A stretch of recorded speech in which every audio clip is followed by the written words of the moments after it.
want to continue talking a little bit about representation and working with agents and determining ways to find if your agent is working for you.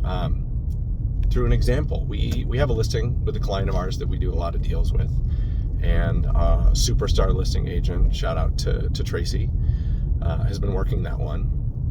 And buyer had an inspection. There were some legitimate items that needed to be taken care of, and the seller is always reasonable and willing to do that. But the buyer's agent responded after the deadline of the inspection period for the contract that they wrote, by the way. The buyers write the contract, so they determined the inspection period, and they responded late to the time frame that they predetermined. Now, in the state of Idaho, if you respond late or miss that deadline, the contract automatically locks back into the original terms, and you are buying the house as is. The seller does not need to make any repairs or concessions based on the condition of the house or the inspection. The buyer is required to buy the house as is, and if they back out because of the condition of the home after that inspection period has ended, theoretically they're forfeiting their earnest money. So, being the pro that she is, Tracy reached out to the buyer's agent. She actually let them know ahead of time, like, hey, your deadline's coming up. Are you going to get us something? And she replied and said, I'm working on it. And it came late.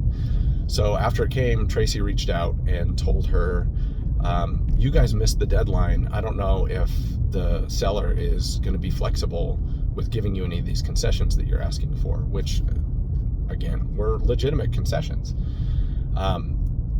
Buyer's agent sent an email or a text back to her saying, these are deal breakers for us. We're going to be out of the deal if you guys don't concede.